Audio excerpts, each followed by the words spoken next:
Bom dia, meus irmãos. Nós vamos começar mais uma aula e eu quero convidá-los a que abramos nossas Bíblias em Mateus capítulo 26, a partir do versículo 20 até o versículo 25. Mateus capítulo 26, do versículo 20 até o versículo 25. A palavra do Senhor diz: Chegada a tarde, pôs-se ele à mesa com os 12 discípulos. E enquanto comiam, declarou Jesus: Em verdade vos digo que um dentre vós me trairá. E eles, muitíssimo contristados, começaram um por um a perguntar-lhe: Porventura sou eu, Senhor? E ele respondeu: O que mete comigo a mão no prato, esse me trairá. O Filho do Homem vai, como está escrito a seu respeito, mas ai daquele por intermédio de quem o Filho do Homem está sendo traído. Melhor lhe fora não haver nascido. Então Judas, que o traía, perguntou: Acaso sou eu, mestre? Respondeu-lhe Jesus: Tu o disseste. Meus irmãos, quando algo na vida dá errado, quando um relacionamento se desfaz, a nossa atitude natural, primeira, é sempre buscar ou apontar a culpa como que sendo do outro. É sempre buscar aquilo que de errado o outro fez. Eu trouxe esse texto porque é um dos textos mais interessantes do Evangelho.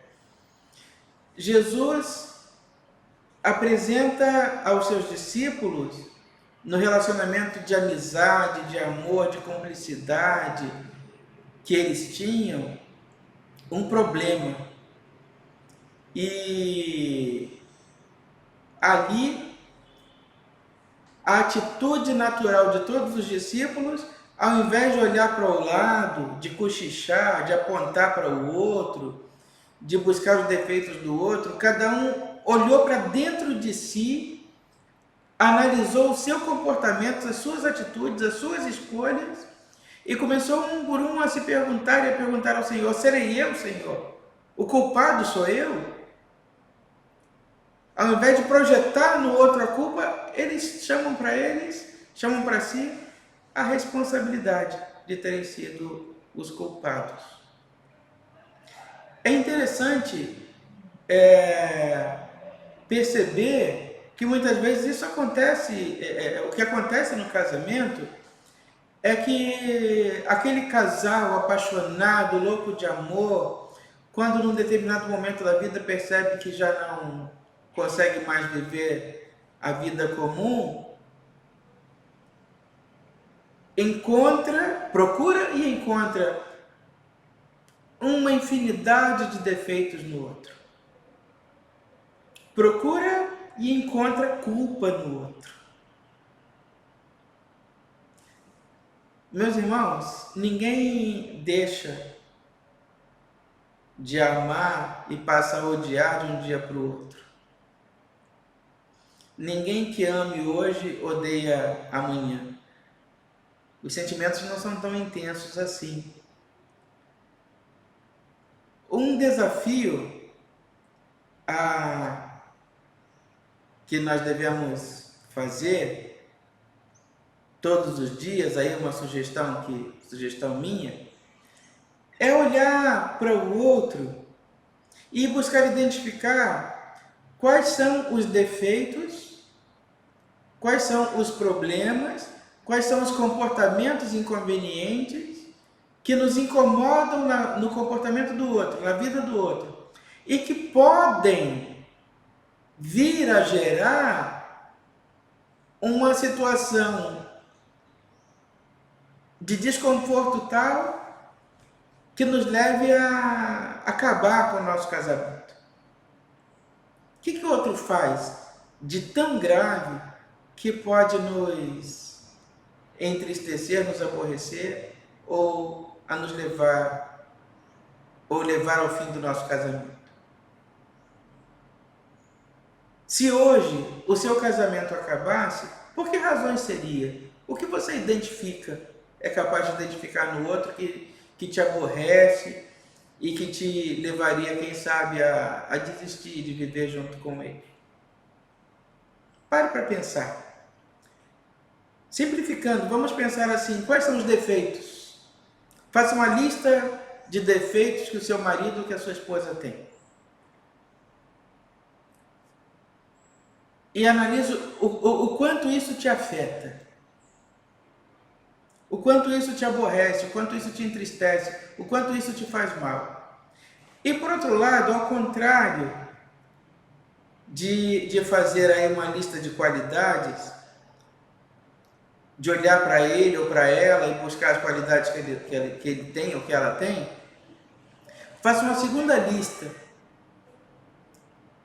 levando em conta de que maneira, ou respondendo a seguinte questão: de que maneira eu reajo diante dos comportamentos dele ou dela que me causam tristeza, amargura e dor? De que maneira eu reajo àqueles gestos que o meu companheiro, a minha companheira, meu parceiro, minha parceira, meu marido ou minha esposa tem?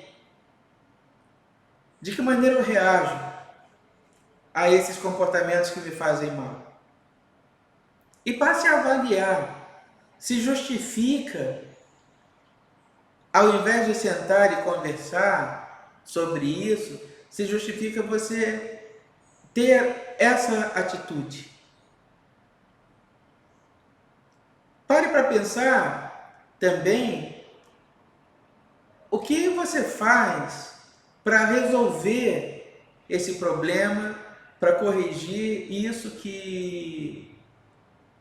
esse comportamento, essa atitude que o outro tem e que te incomoda tanto.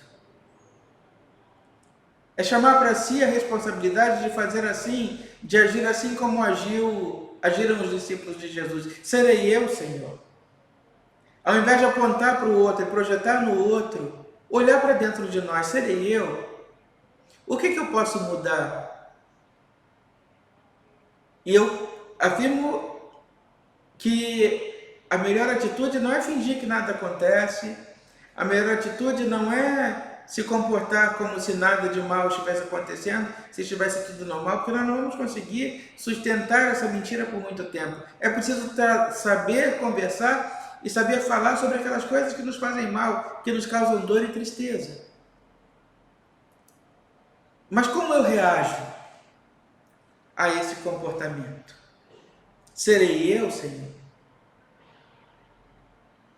Por não saber lidar com isso, Judas morreu. E ele matou o relacionamento dele com Jesus.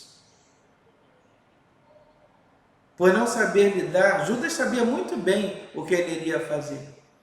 Ele teve a oportunidade ali dada por Jesus de repensar aquele comportamento, aquilo que ele faria, mas ele escolheu não refazer. E ele levou aquele comportamento às últimas consequências e acabou morrendo por causa disso. Deus não tem interesse que os nossos relacionamentos morram, que o nosso casamento morra, que tudo aquilo que nos faz bem morra. Deus tem interesse, contudo, na restauração, no resgate, na transformação.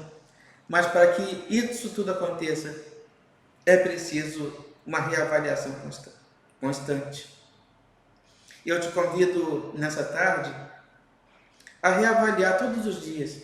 Se tudo vai muito bem, reavalie também. Se tudo vai mal, reavalie e corrija. Se as coisas não estão caminhando bem, reavalie. Antes de condenar, de criticar e apontar dedos para o outro, reavalie o seu comportamento e busque corrigi-los. Mas se tudo vai bem, reavalie também. Talvez tenha alguma coisa que ainda não esteja te incomodando o suficiente, mas que pode ser vir a se tornar um grande problema lá na frente. Então, hoje é tempo de reavaliar. Serei eu? Até que ponto eu tenho parte nessa culpa? Que Deus nos ajude a reavaliar, a repensar. Que Deus nos ajude a mensurar. Que Deus nos ajude a buscar orientação na palavra dele em todo o tempo. Vamos orar.